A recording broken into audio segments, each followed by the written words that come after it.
오늘 우리에게 주시는 하나님의 말씀은 복음서의 말씀입니다. 누가복음 24장에서 보겠습니다. 누가복음 24장 41절부터 43절까지 우리 한 목소리로 봉독하겠습니다. 누가복음 24장 41절부터 43절까지 여러분 집에서 예배드리고 또 직장이나 또 사업토에서 예배드릴 때 우리 다 같이 한 목소리로 읽겠습니다. 다 같이 시작. 저희가 너무 기쁨으로 오히려 믿지 못하고 기히 여길 때에 이르시되 여기 무슨 먹을 것이 있느냐 하시니 이에 구운 생선 한 토막을 들이매 받으사 그 앞에서 잡수시더라. 아멘. 이 말씀은 하나님의 말씀입니다. 오늘 다 같이 저를 따라서 하시기 바랍니다. Happy Easter, Happy Easter. 또 예수께서 부활하셨습니다. 시작. 예수께서 부활하셨습니다. 오늘 가정에서나 직장에서나 또 사업토에서 오늘 부활주일 예배 드리는 여러분에게 성전에서 드리는 예배와 동일한 하늘의 신령한 은혜의 열매가 여러분들에게 임할 줄 믿습니다. 저는 오늘 제목을 여기 먹을 것이 있느냐 하는 제목을 잡아봐서 어떠면 아마 부활주일 제목에 좀 덜 맞지 않는 제목일까 생각하는데 오늘 본문에 나와 있는 그 단어입니다. 여기 먹을 것이 있느냐. 성경에서는 예수의 부활 후서부터 승천하시기 전까지 40일 동안 11번 이상을 제자들에게 나타나셨습니다. 자신의 부활하신 몸을 대부분 예루살렘과 갈릴리 또는 그 주변에서 나타나셨습니다. 예루살렘에서 자신을 나타내셨다는 것을 일컬어서 우리는 예루살렘 출현 사건들이라고 이렇게 이름을 부릅니다. 첫 번째는 예수님의 그 무덤 앞에서 울고 있는 마리아에게 나타나셨고 또 제자들에게 나타나셨고 마태복음 18장 9절 10절입니다. 그리고 시몬 베드로에게 나타나셨고 엠마오 도상의 두 제자에게 나타나셨고 예루살렘의 11 제자에게 나타나셨고요. 그리고 의심하는 도마에게 나타나셨습니다. 사람들이 감난산에서 예수의 승천을 또 바라보았죠. 또 갈릴리와 그 주변에 약 5번 이상 나타나셨습니다. 갈릴리 해변에 있는 제자들에게 나타나셨고요. 또 갈릴리의 산상에 있는 제자들에게 나타나셨고요. 500여 형제에게 나타나셨고 야고보에게 나타나셨고 바울에게 나타나셨습니다. 자, 우리는 예수께서 부활하신 후 승천하시기 전까지 40일 동안 제자들에게 몇 번 나타나셨느냐, 몇 번 출원하셨느냐, 12번이냐, 11번이냐, 뭐 10번이냐, 이런 그 횟수를 가지고 그거 강조하면서 그거 갖고 고민하는 분들이 계셔요. 그러나 나는 여러분들에게 얘기합니다. 예수님께서 제자들에게 부활 이후에 나타나신 횟수는 그렇게 중요하지 않습니다. 40일 동안 부활하신 몸으로 이 땅에 계시다가 승천하셨다는 이 사실에 우리의 신앙에 초점을 맞추어야 부활에 대한 올바르기 해석이 가능해집니다. 부활하셨다는 것, 이것이 중요한 겁니다. 제가 한국에서 부목사로 섬길 때에 제가 담당했던 교구에 속한 집사님 가운데에 김기적이라고 하는 이름을 가진 할머니가 계셨어요. 그분은 일본에서 사시다가 아들과 함께 한국으로 오셔서 사셨던 분이셨는데 그 전에는 이름이 김말분이었다고 해요. 김말분. 이분이 이름을 바꾸게 된 그 연유를 설명하는데 믿어지지 않는 사실 이야기입니다. 이분은 19살에 시집을 와서 아이를 낳다가 죽었다고 합니다. 자기가 죽어서 어디를 그렇게 가는데 옆에 강이 나타나고 강 건너편에는 이름 모를 온갖 아름다운 꽃들, 향기와 음악 소리가 들려오는데 그렇게 좋을 수가 없더랍니다. 그리고 그곳으로 빨리 가고 싶더래요.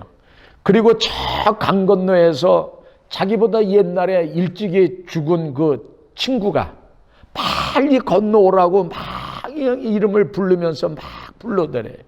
그리고 먼저 간 그 친척들이 자기의 이름을 부르면서 빨리 오라고 손을 흔들더랍니다. 그냥 너무 가고 싶어가지고 강을 건너가는데 물이 이 목 부분까지 차오르는데 더 이상은 못 가겠더래요. 그래도 건너가려고 애쓰다가 깨어났는데 아이고 아이고 하면서 곡하는 소리가 들리더랍니다.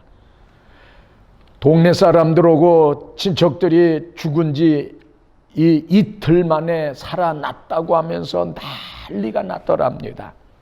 이 할머님 이야기가 살아난 것이 기적이라 이름도 김말분이에서 이름을 고치고 김기적으로 이름을 고치고 그때부터 다시 1살 2살 개선하기 시작하면서 연세가 꽤 드셨는데도 20살을 뺀 나이로 본인 나이를 말씀하셨어요. 제가 말씀드리고자 하는 이야기의 초점은 이 할머니가 하루 만에 살아나셨느냐 이틀 만에 살아나셨느냐는 물론 중요합니다. 그러나 진짜 중요한 것은 이분이 죽었다가 다시 살아나셨다는 겁니다. 죽었다가 다시 살아나셨다는 겁니다. 예수님도 부활하신 후에 제자들에게 10번 나타났느냐 11번 자신을 보여주셨느냐가 중요한 것이 아니고 죽은 지 사흘 만에 사망의 돌문을 여시고 성경의 약속대로 다시 살아나셨다는 부활의 이 사실에 우리는 초점을 맞추는 겁니다. 존 웨일은 이렇게 말합니다. 복음서신들이 부활을 설명하는 것이 아니라 부활이 복음서신들을 설명하며 부활신앙은 기독교 신앙의 부록이 아니라 그것이 바로 기독교 신앙이라고 그랬어요. 부활은 복음 모든 성경의 부록이 아니올시다. 액사자리가 아니고 부활 자체가 성경의 그 정석이고 주춧돌이고 본질이라는 거예요. 맞습니다. 첫째, 예수님의 이 부활은 추상적인 관념이나 이론이 아니고 실제로 일어난 역사적인 사건이라고 하는 겁니다. 부활을 의심하는 제자들을 향해서 어찌하여 너희는 불안해하며 어찌하여 너희 마음에 의심이 생기느냐. 너희 손과 발을 봐라. 바로 나니라. 나를 만져봐라. 영은 살과 뼈가 없지만 너희가 보는 바와 같이 나는 있느니라. 누가복음 24장 38절 40절의 말씀이에요. 누가복음 24, 25, 26절에 보면은 어리석은 자들아 선지자들이 말한 모든 것을 마음에 더디 믿는 자들아 그리스도가 이러한 고난을 당하고서 그의 영광에 들어가는 것이 당연하지 않느냐 하시면서 책망도 하시고 자신의 손과 발을 그들에게 보여주시면서 부활의 사실을 확증시켜 주시는 자상한 분이셨어요. 41절에서 예수께서 제자들에게 여기에 먹을 것이 있느냐 여기에 먹을 것이 있느냐 이것이 제가 오늘 본문의 제목으로 삼은 말입니다. 그들이 구운 생선 한 토막과 구운 생선 한 토막을 드렸다고 킴 제임스 번역 이쪽에는 벌집이라고 하는 아마 그 하나의 덩어리 그 벌집이라고 하는 단어가 거기에 추가가 됐더라고요. 근데 좌우지간 여기서는 구운 생선 한 토막과 그것을 가지고 그들 앞에 드리니까 예수님께서 그것을 잡수셨다고 드셨다고 기록이 되어 있어요. 여기 먹을 것이 있느냐? 이건 물으신 것은 예수님은 우리의 죄를 대속하시기 위해서 인간의 몸을 입으시고 인간 역사 안으로 걸어오신 인성을 가지신 그 예수님이신 겁니다. 신학교에서 강의 들을 적에 교수님 한 분이 예수께서 인간의 몸을 입으시고, 인카네이션이죠. 인간의 몸을 입으시고 이 땅에 역사 안으로 걸어오셨다고 하는 이 단어가 그 신학 공부할 적에 얼마나 그 단어가 매력 있게 들리는지, 저는 지금도 예수 그리스도께서 인간의 몸을 입으시고 인카네이션 하셔가지고 우리가 살고 있는 이 역사 속으로 걸어오셨다고 하는 이 단어가 굉장히 매력적인 단어로 지금도 들리고 있어요. 음식을 잡수셨다고 하는 이 사실, 인간의 몸을 입으시고 인간 역사 안으로 걸어오신 인성을 가지신 바로 그 예수라는 겁니다. 화려하고 웅장한 교회의 벽화에 그려져 천년만년 꼼짝 못하고 계셔서 관광객들의 눈요기에 만족하고 계시는 그런 박죄된 분이 아니시라는 거예요. 예수님께 향유를 붓고 자기 머리카락으로 주의 발을 닦았던 마리아의 오빠인 나사로가 죽었을 때에 슬피 우는 마르다, 이 마리아를 보고 민망히 여기면서, 통분히 여기시면서 눈물을 흘리셨다고 하셨어요. 배고픔을 느끼신 예수께서는 구운 생선 한 토막 제자들 앞에서 드셨어요. 여기서 예수님이 이 나사로 앞에서 우셨다고 하는 것은 이건 슬퍼서 엉엉 소리내서 우셨다는 뜻이 아니고 소리 없이 흘리는 눈물을 뜻하는 것이라고 그렇게 기록하고 있어요. 예수님은 우리와 똑같은 성정을 가지신 분이에요. 함께 슬퍼하시고 함께 아파하시고 함께 고통을 느끼시고 우리의 삶 속에 영원히 함께 하시는 그런 분이셔요. 부활하신 후에 구름을 타고 신선로로 타시다가 승천하신 그런 분이 아니올시다. 부활 이전의 예수와 부활 이후의 예수는 같으신 분입니다. 부활 이전에도 나사로의 죽음을 보고 슬퍼하시며 눈물을 흘리셨어요. 부활 이후에 예수께서도 여전히 인류의 구원을 위해서 배고파하시고 목말라 하시는 분이십니다.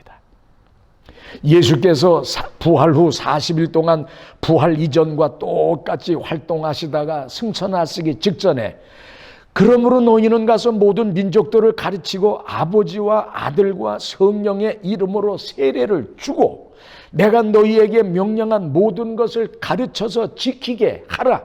보라, 내가 세상 끝날까지 너희와 항상 함께 있으리라고 말씀하셨어요. 그런데 우리는 지금까지 예수님이 하셨던 일과는 무관하게 외형적인 것만 추구했고요, 영적인 일보다는 세속적인 일에 더 관심을 가졌어요. 모두 하나님의 영광을 위한다고 하지만은 실상은 바벨탑을 쌓지 않았나 하고 되짚어 볼 필요가 있어요. 요한계시록에 보면은 7 교회 이름이 나오죠. 그 중에 책망 안 받고 칭찬만 받은 교회는 빌라델비아 교회하고 서머나 교회 2 교회입니다. 나머지 5 교회는요, 칭찬과 책망이 있는 교회. 그 중에 이제 한 교회, 라오디게아 교회만 책망만 아주 칭찬은 없고 야단만 맞은 교회죠. 우리를 그 뜨끔하게 하는 교회는 뭐냐? 칭찬은 없고 책망만 있는 라오디아 교회죠. 어쩌면 오늘 대부분의 교회가 이 라오디아 이 교회가 아닐까 하는 그런 추측도 우리가 충분히 해볼 수 있어요. 라오디게아 교회의 사제에게 피언자기를 아멘이시요 충성되고 참된 증인이시요 하나님의 창조의 근본이시 니가 가라사대 내가 내 행위를 아노니 내가 차지도 아니하고 더욱지도 아니하니 내 입에서 너를 토하여 내치리라. 내가 말하기를 나는 부자라 부여하여 부족한 것이 없다 하나 곤고한 것과 가련한 것과 가난한 것과 눈먼 것과 벌거벗은 것을 알지 못하는도다. 내가 너를 권하노니 내게서 불러 연단한 금을 사서 부유하게 하고 흰옷을 사서 입어 벌거벗은 수치를 보이지 않게 하고 안약을 사서 눈에 발라 보게 하라. 무릇 내가 사랑하는 자를 책망하여 징계하노니 그러므로 내가 열심을 내라 회개하라. 계시록 3장 14절 19절의 말씀이죠. 차지도 아니하고 뜨겁지도 아니하고 미지근하다고 책망하셨어요. 자, 너는 스스로 부자라고 하여 부유하고 나는 부족한 것이 없다고 자랑하나 하나님 보시기에는 너는 곤고하고 가련하고 가난하고 눈멀고 벌거벗은 수치스러운 자라고 책망하는, 사람이 보는 눈과 하나님이 보는 눈의 기준이 다르다는 거예요. 그래서 내가 사랑하는 너를 책망하여 징계하노니 흰옷을 사서 벌거벗은 수치를 보이지 않게 하고 안약을 사서 눈에 발라 보게 하라고 하면서 열심을 내서 회개하라고 하시는 거예요. 고린도전서 10장 13절에 사람이 감당할 시험 밖에는 너희에게 당할 것이 없나니 오직 하나님은 미쁘사 너희가 감당치 못할 시험 당함을 허락지 아니하시고 시험 당할 즈음에 또한 피할 길을 내사 너희로 하여금 능히 감당하게 하신다고 말씀하셨어요. 징계를 하시되 피할 길을 마련해 놓으시고 심판하시는 하나님의 긍휼하심에 우리는 아멘, 아멘, 아멘입니다. 현재 전 세계적으로 코로나 전염병으로 위기를 당하고 있는 온 인류에게 주시는 하나님의 징계와 책망의 말씀이라고 생각합니다. 요한복음 11장에 마리아와 마르다의 오라버니 나사로 죽음에 대한 얘기가 나옵니다. 나사로가 죽은 지 사흘째 되는 날에 마르다와 마리아가 예수님에게 달려가서 울면서 원망적으로 말합니다. 주님께서 여기에 계셨다면 제 오빠는 죽지 않았을 거예요. 그러나 지금이라도 주님께서 구하시기만 하면 무엇이든지 하나님께서 이루어 주실 줄 저는 압니다. 믿습니다. 그 뜻이죠. 네 오빠가 다시 살아날 거야. 마지막 날 부활 때에 다시 살아나리라는 것은 저도 알고 있습니다. 마지막 날 부활 때에 다시 살아나리라는 것을 저도 알고 있어요. 예수님, 그때에 예수님께서 나는 부활이요 생명이니 나를 믿는 사람은 죽더라도 살겠고 또 살아서 믿는 사람은 영원히 죽지 않을 것이다. 너는 이것을 믿느냐?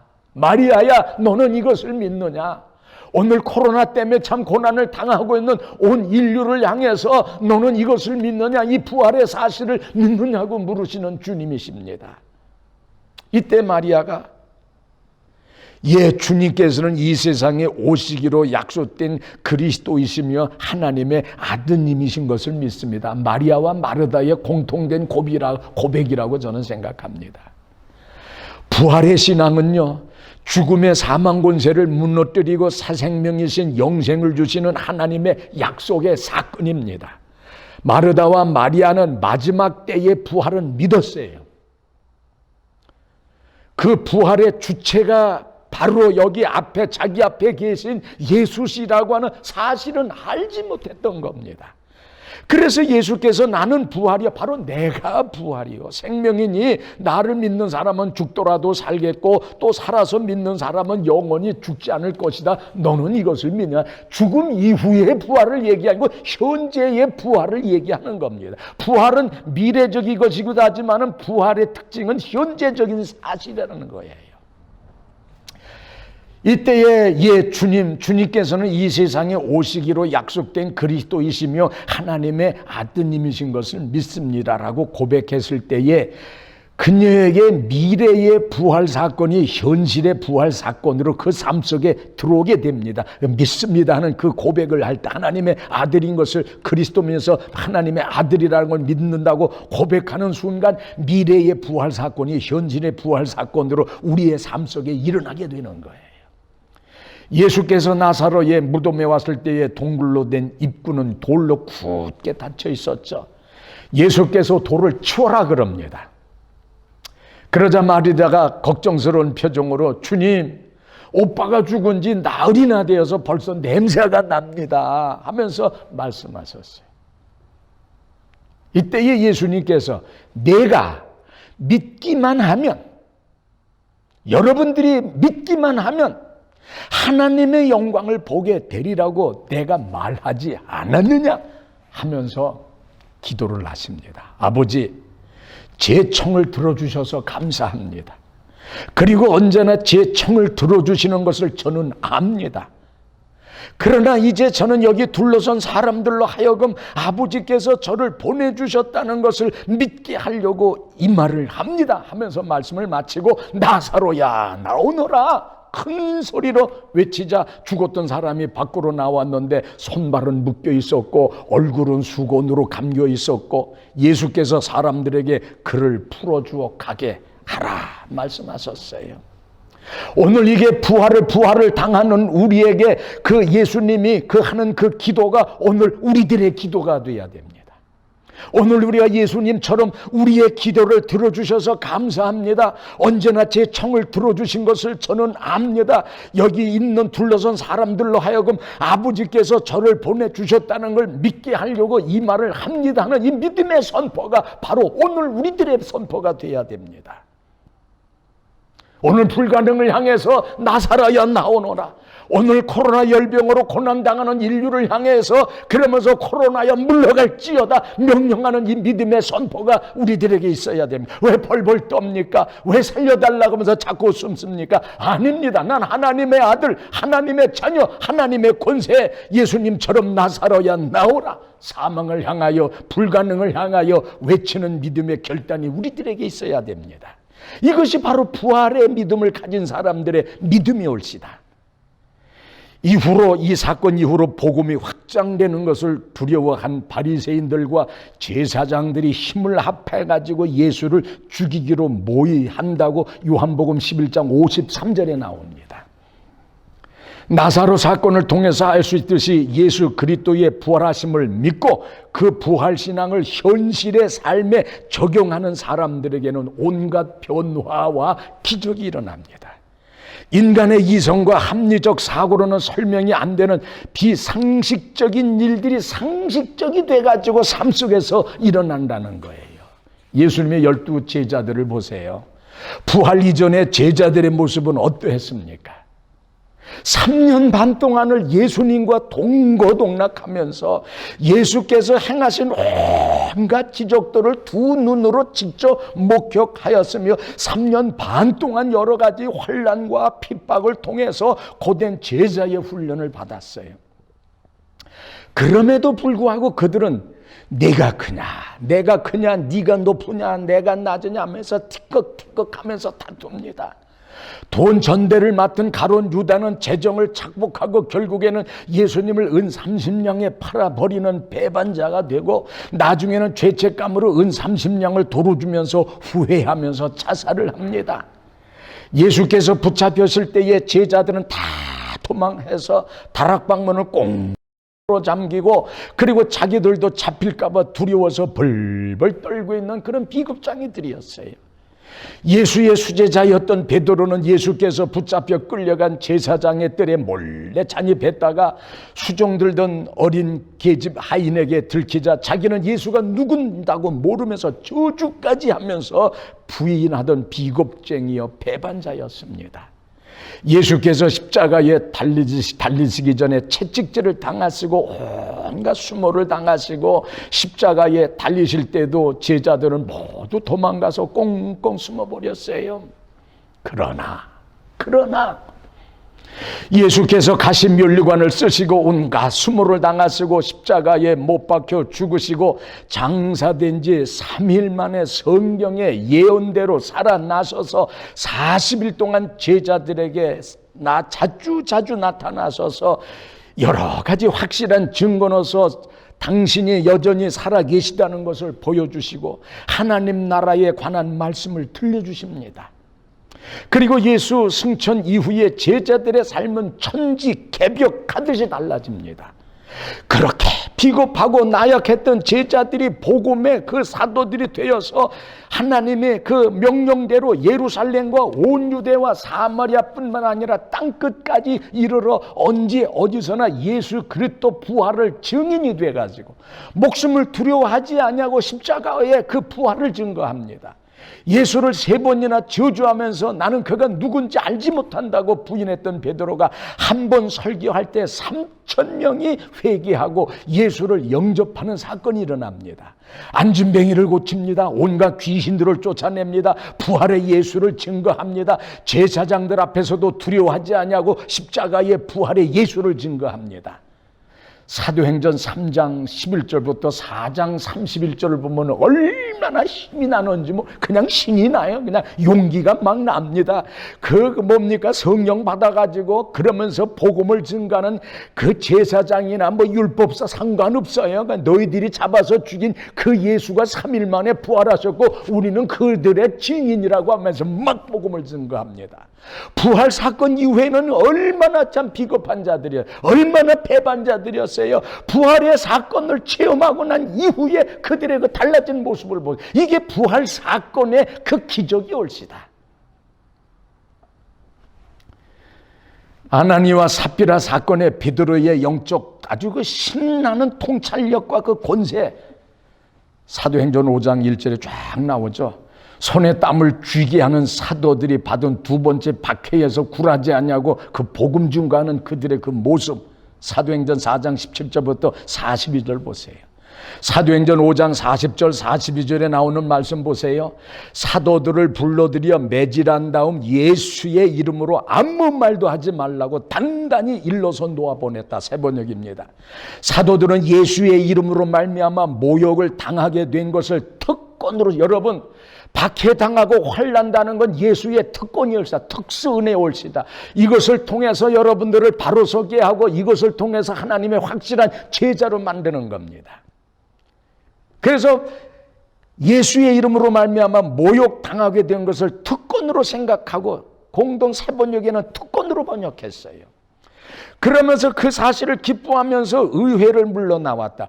그리고 날마다 성전과 이 집 저 집에서 쉬지 않고 가르치며 예수가 그리스도라는 것을 선포하였다, 증거하였답니다. 아멘. 아멘이시죠? 사도행전 6장 1절 그때에, 어떤 때에?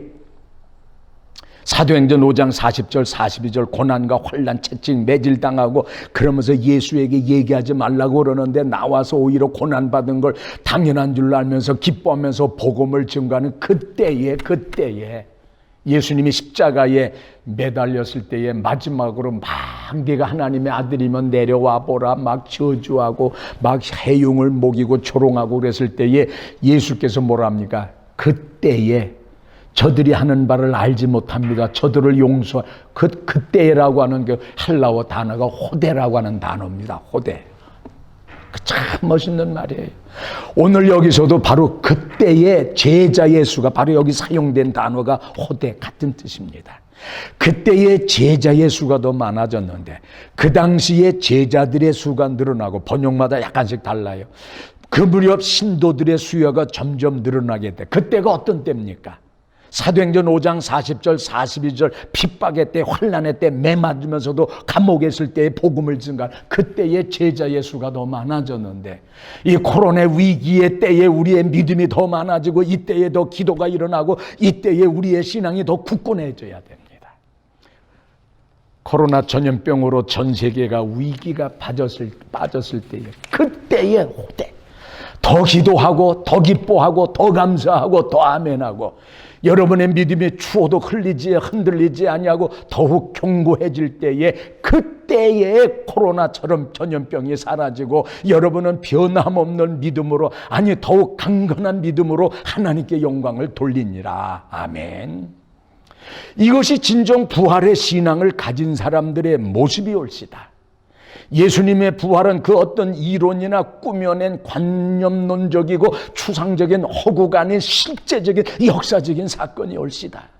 부활하신 예수님은 그 유명한 화가의 손이나 조각가에 의해서 교회나 성당의 벽에 그려져 있거나 조각되어져서 꼼짝 못해가지고 그러면서 박제같이 붙어가지고 관광객들이 구경하는 그런 부활이 예수가 아니라는 겁니다. 2020년 전 세계가 코로나 전염병으로 심각한 위기에 처한 가운데서도 부활하신 예수께서 여러분에게 물으십니다. 여기에 먹을 것이 있느냐? 제자들은 예수님에게 그 당시 보통 서민들이 먹는 구운 생선 한 토막을 조금 드리자 그것을 받아 그들 앞에서 드셨다고 하는 건 내가 부활했다고 하는 걸 보여주는 하나의 시청각 그 모습도 되죠. 여기 먹을 것이 있느냐? 제자들은 예수님에게 상다리가 휘어지도록 넘치는 진의 산의 진미가 가득한 진수성찬을 대접하지 않으셨어요. 왜 여러분들은 큰 진수성찬을 드려야 예수님이 기뻐하신다고 생각하십니까? 교회를 지어도 웅장하게 더욱 크게 더욱 화려하게 지어야 하고 전자올겐도 제일 비싼 곳으로 설치해야 된다고 합니다.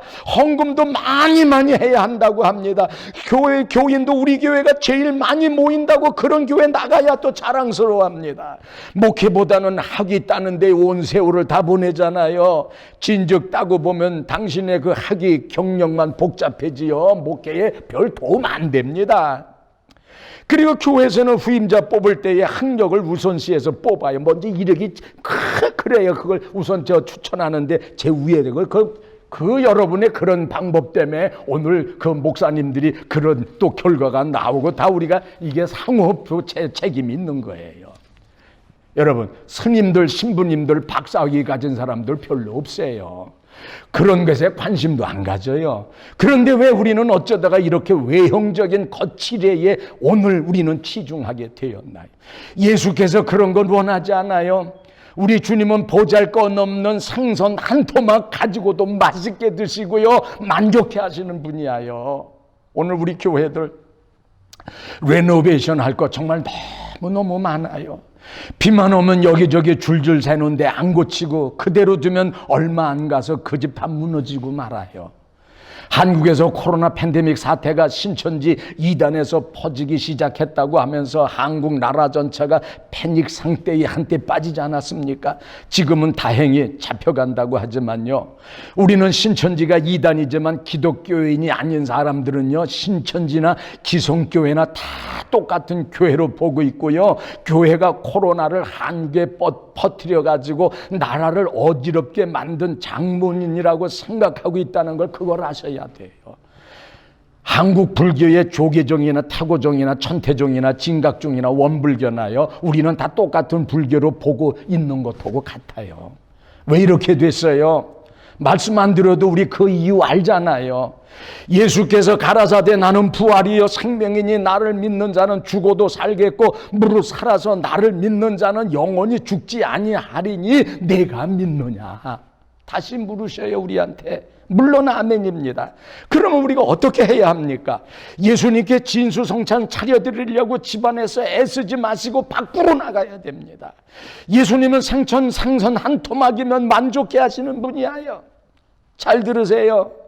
예수님이 원하시는 진수성찬은 예루살렘과 온 유대와 사마리아와 땅끝 모든 민족들을 가르치고 아버지와 아들과 성령의 이름으로 세례를 주며 내가 너희에게 명령한 모든 것을 가르쳐 지키게 하는 것, 이것이 바로 진수성찬이 올시다.